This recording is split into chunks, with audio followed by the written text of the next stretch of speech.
आप देख रहे हैं जोहार झारखंड, आपके साथ मैं हूं विवेक। रांची से बड़ी खबर, जहां ईडी दफ्तर में जेएमएम महासचिव अभिषेक श्रीवास्तव उर्फ पिंटू से कड़ी पूछताछ चल रही है।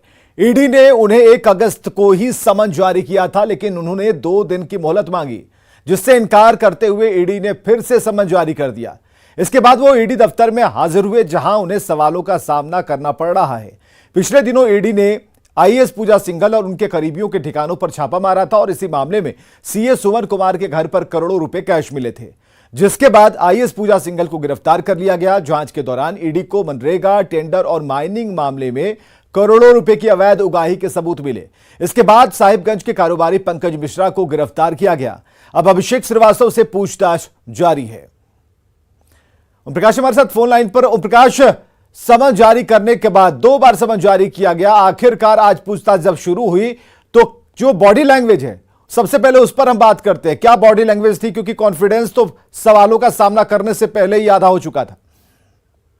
जी, बता दें कि जिस तरह से लगातार अगर कहा जाए तो दूसरी समन जारी किया गया, प्रशांत श्रीवास्तव को जी यहाँ पर ऑफिस पहुंचे, लेकिन तो दरमियान अगर उनके बॉडी लैंग्वेज को देखा जाए तो कहीं ना कहीं वो कॉन्फिडेंस लूज जरूर नजर आया। उस कॉन्फिडेंस के साथ वो अमूमन नजर नहीं आते थे जिस तरह से आज वो ईडी ऑफिस पहुंचे। जो आत्मविश्वास उनमें दिखता था, वो आत्मविश्वास आज कहीं ना कहीं कम नजर आ रहा था। और आज जब ईडी के ऑफिस दफ्तर पहुंचे हैं, उनसे पूछताछ की जा रही है। बता दें कि सुबह करीब 11:30 बजे के आसपास वो ईडी के दफ्तर में दाखिल हुआ और उसके बाद वहां उनसे पूछताछ की प्रक्रिया जो है वो शुरू हुई है, जो अब तक जारी है। उम्मीद की जा रही है कि जो खनन विभाग जो अवैध माइनिंग से जुड़े हुए मामले हैं, उन तमाम विषयों को, चाहे वो साहिबगंज से जुड़ा हुआ मामला हो या फिर अन्य जगहों से खनन पट्टे का मामला, इन तमाम चीजों को लेकर पूछताछ की जा रही है। पिछले दिनों जो पंकज मिश्रा से भी पूछताछ की गई थी, उस दरमियान भी कई अहम जानकारियां जो है वो ईडी के पास मिली थी और उसी के आधार पर अभिषेक प्रसाद और पिंटू को बुलाया गया। और फिलहाल देखना होगा कि पूछताछ के बाद किस तरह से आगे की कार्रवाई जो है वो बढ़ती हुई नजर आती है। बहुत बहुत शुक्रिया ओम प्रकाश तमाम जानकारियों के लिए। तो जेएमएम नेता अभिषेक श्रीवास्तव से ईडी की पूछताछ पर कांग्रेस विधायक प्रदीप यादव ने कहा कि जांच में सब कुछ साफ हो जाएगा, इसलिए जांच प्रक्रिया में बाधा नहीं आनी चाहिए। निष्पक्ष जांच हो, दोषियों पर कड़ी कार्रवाई हो। देने का हमें लगता है कि इस प्रकार का प्रयास ना होना चाहिए। सच को सामने आने देना चाहिए। सच और झूठ के बीच जो यह पर्दा लटक रहा है, इस पर्दे को हटाने का प्रयास करना चाहिए। तभी दुनिया समझ पाएगी कौन सही कौन गलत है। झारखंड विधानसभा के मानसून सत्र के चौथे दिन बीजेपी विधायकों ने जमकर बवाल काटा। सदन शुरू होते ही बीजेपी विधायक वेल में आ गए। विधायकों का निलंबन वापस लेने की मांग को लेकर नारेबाजी करने लगे। बीजेपी विधायक झारखंड का इस्लामीकरण बंद करो के नारे लगाने लगे। वहीं कुछ विधायक बोल बम का भी नारा लगा रहे थे। बीजेपी विधायकों के हंगामे की वजह से सदन की कार्यवाही बाधित रही। विपक्ष के लगातार हंगामे के बाद विधानसभा अध्यक्ष गुस्से में आ गए और कहा कि वे रोज रोज के हंगामे से परेशान हैं। हंगामे के बीच सदन की कार्यवाही कल तक के लिए स्थगित कर दी गई है। बोले थे कि हमने बार बार आपको आग्रह किया, हमारा आग्रह को भी ठुकरा दिए जाते हैं, जबकि आपको हमने कहीं नहीं रोका है, विरोध करने के लिए कहीं नहीं रोका है, आलोचना समालोचना करने के लिए नहीं, कभी नहीं टोका है। फिर भी आपने इस तरह का हमरे पर भी आरोप लगाने से चुकते नहीं है। बड़ा दिक्कत है। इसलिए आज हम मन बना लिया है कि हम कुछ बोलेंगे ही नहीं और सदन और सारे लोग इस विषय को देखें और लोग अपना मन में विचार करेंगे। या तो आसन गलत कर रहा है या किनके द्वारा गलती हो रहा है, इसका विचार लोग करेंगे। अब हम किससे ज्यादा क्या बोल सकते हैं। कैश कांड में झारखंड के 3 गिरफ्तार विधायकों से जुड़ी एक बड़ी खबर दिल्ली से आ रही है, जहां आगे की कार्रवाई के लिए पश्चिम बंगाल की पुलिस पहुंची है। दिल्ली में सिद्धार्थ मजूमदार को गिरफ्तार करने पुलिस पहुंची है, जिससे दिल्ली पुलिस ने कार्रवाई करने से संबंधित दस्तावेज मांगे हैं। पुलिस सूत्रों के मुताबिक सिद्धार्थ मजूमदार एक बिचौलिया है, जिसका संबंध उन तीनों विधायकों के साथ है। झारखंड कांग्रेस के निलंबित 3 विधायकों इरफान अंसारी, राजेश कच्छप और नमन विक्सर कोंगाडी की गिरफ्तारी के बाद बंगाल पुलिस ने जांच तेज कर दी है। मामले की जांच बंगाल सीआईडी कर रही है। जांच तेज होने के नए तथ्य सामने आ रहे हैं। पश्चिम बंगाल की सीआईडी की टीम दिल्ली में चाणक्यपुर स्थित सिद्धार्थ मजूमदार के ठिकाने पर छापेमारी के लिए पहुंची थी, लेकिन दिल्ली की साउथ वेस्ट पुलिस ने सीआईडी टीम को जांच कार्य से रोक दिया, जबकि बंगाल की सीआईडी टीम कोर्ट से वारंट लेकर पहुंची थी। सीआईडी जांच में सिद्धार्थ मजूमदार का भी नाम सामने आया है। अब तक जो बातें सामने आ रही हैं उसके मुताबिक कांग्रेस के विधायकों को 29 जुलाई को कोलकाता से गुवाहाटी सिद्धार्थ ही ले गया था। सिद्धार्थ ने ही 20 जुलाई को विधायकों की मुलाकात असम के मुख्यमंत्री हिमंत बिस्वा शर्मा से करवाई थी। इसी वजह से कोलकाता की सीआईडी सिद्धार्थ की तलाश कर रही है। झारखंड प्रदेश कांग्रेस में इन दिनों कोहराम मचा है। कैश कांड में 3 कांग्रेस विधायकों की गिरफ्तारी और इसी मामले में कांग्रेस विधायक अनूप सिंह की पार्टी विधायकों पर ही एफआईआर दर्ज कराने से कांग्रेस सवालों के घेरे में है। मॉनसून सत्र के बाद पार्टी विधायकों की बैठक बुलाई जा सकती है। हालांकि पूरे मामले को लेकर कांग्रेस विधायकों की अलग अलग राय है। मेरा कहना जो आरोप उन लोगों पर लगा है वो 3 आदमी से कुछ होने वाला है क्या? एक बात आप लोग तो समझदार हैं, यानी कि आप चौथे अंग हैं, 3 आदमी से सरकार गिरती है क्या? ये तो हमको बेतुकी बात है। सही होंगे तो बाहर आ जाएंगे, गलत होंगे तो पकड़े जाएंगे, जाएंगे जेल में। हम बोलने वाले कौन होते हैं? जो एजेंसियां हैं उनको अपना काम करने दीजिए। दूसरी चीज है कि आपस में जो ये किया जा रहा है ये बहुत गलत हो रहा है। इससे पार्टी को हमें कोई फायदा नहीं हो रहा है। पार्टी ने आलाकमान ने कुछ सोच विचार करके कदम उठाया होगा। हमारी जो बात हुई है उसमें यही कहना है पार्टी के जो शीर्ष नेता हैं हम लोगों के कि सत्र खत्म होने के बाद विधायकों से भी बात की जाएगी ताकि इसका कुछ निदान निकल सके। सरकार मजबूती के साथ गठबंधन के साथ सरकार बनाई है और जनता ने मैंडेट दिया था और फुल बहुमत के साथ सरकार कार्यकाल पूरा करेगी। एचडीएफसी बैंक में क्लर्क की नौकरी का झांसा देकर शातिर साइबर ठगों ने धनबाद के बेरोजगार अमनदीप चौधरी से 3,500 रुपए की ठगी कर ली। इसके बाद उसे ईमेल से एचडीएफसी बैंक का ज्वाइनिंग लेटर भी भेजा गया और ज्वाइनिंग से पहले और रकम की डिमांड की गई। तो अमनदीप चौधरी एचडीएफसी बैंक के नजदीकी ब्रांच गए जहां उन्हें ठगी का पता चला। उसके बाद आपका सर मैंने बाकी प्रोसीडियर्स उसका फॉलोअप किया, पैन कार्ड आधार कार्ड दिया, जिससे आपका वो लोग आगे प्रोसेस किया। उसके बाद उन्होंने 3290 मांगा था, मैंने 3290 दिया, लेकिन अब वो 12,000 मांग रहे हैं। तो फिर मैंने बैंक में इंक्वायरी की तो पता चला कि ये फ्रॉड है। गुमला में अंधविश्वास का एक और मामला सामने आया। ताजा मामला गुमला सदर अस्पताल का है जहां घंटों आईसीयू में झाड़ फूंक का ड्रामा चलता रहा। डॉक्टर तमाशबीन बने रहे। दरअसल सदर अस्पताल के आईसीयू वार्ड में सर्पदंश की मरीज का इलाज झाड़ फूंक के जरिए होता रहा, लेकिन अस्पताल प्रबंधन ने उन्हें रोकने की कोशिश भी नहीं की। तकरीबन 2 से 3 घंटे तक अंधविश्वास का यह ड्रामा चलता रहा और हैरानी की बात यह है कि यह कोई पहला मामला नहीं जब गुमला सदर अस्पताल में इस तरह का तमाशा हुआ हो। इससे हम अपील करते हैं कि आप बचाव करना है। जहाँ भी झाड़ी है, छेद ये सब है, दीवार छेद, वो सबसे दूर रहना है। और जैसे ही पता चले सांप काटा है तुरंत हॉस्पिटल आना है। झाड़ फूंक बाद में करना है, लेकिन सबसे पहले अस्पताल पहुंचाना है। देवघर डीएफओ पी भास्करण के खिलाफ वनरक्षियों ने डीएफओ कार्यालय में जमकर नारेबाजी की और धरने पर बैठ गए। इन वनरक्षियों का कहना है कि डीएफओ द्वारा लगातार अपने कर्मियों को गाली गलौज और इनके ऊपर हाथ छोड़ना और अभद्र व्यवहार करते हैं, जिसके खिलाफ वनरक्षकों और अन्य कर्मी धरने पर बैठ गए। पौधा लगाना है, इसमें 100 पौधा 200 पौधा भी नहीं है। ये जिम्मेवारी यही है, इनका कार्यकाल में था। इनका कार्यकाल में ये बोल दिए मैं कुछ सेक्टर नहीं बना के सर ये पानी पूरा ये क्या है हटा के चलेगी। ये झूठ मूठ बोल के काम कर लिए। हम भी रिपोर्टिंग कर चुका है इस संबंधित। का मुख्य वजह है कि आज सुबह में 11 साढ़े 11 के करीब में डीएफओ सामाजिक वानिकी ऑफिस आए और विपत्र मांग किए। विपत्र लेके श्री राकेश कुमार झा जी जो विपत्र का प्रभार देखते हैं वे लेके गए सभी का वेतन बना के।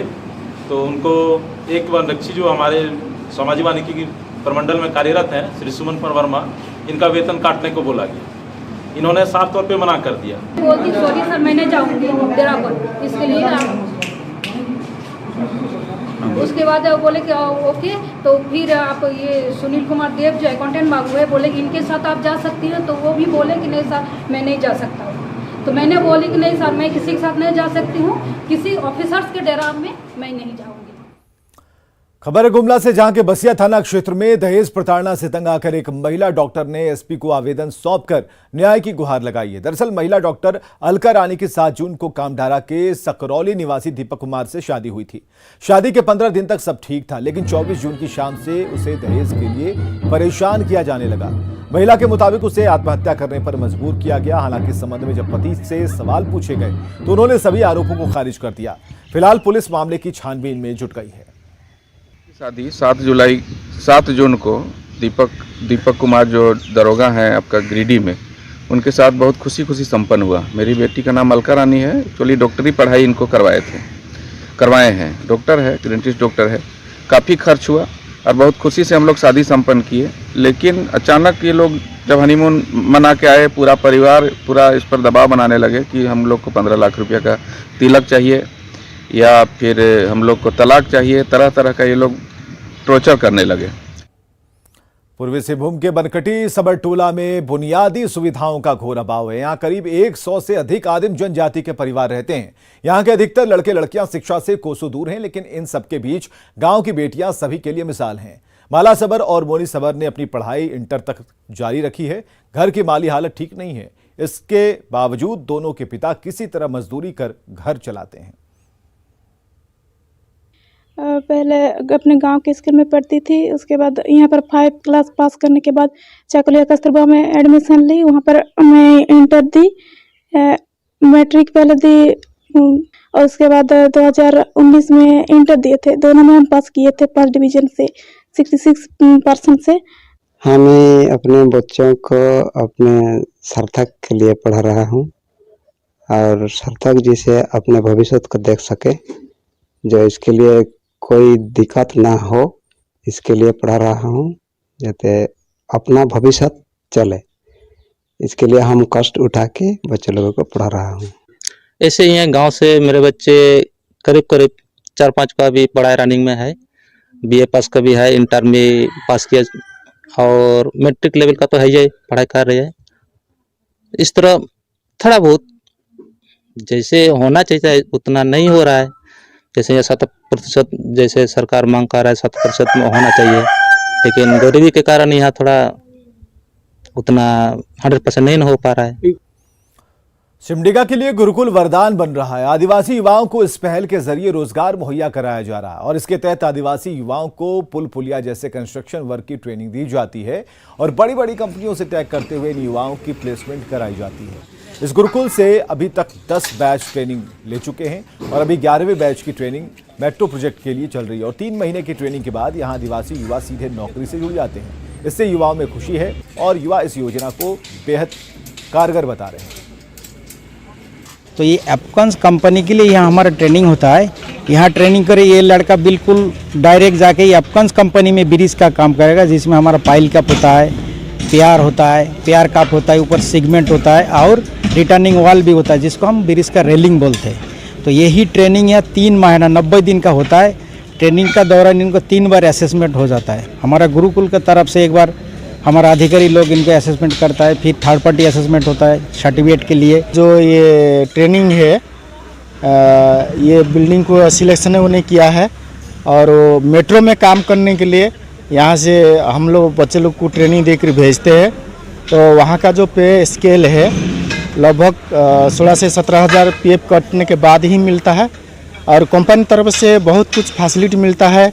अकोमोडेशन का सुविधा है, मेस का सुविधा है, जाने आने के लिए जो बस का वो भी अरेंजमेंट करता है।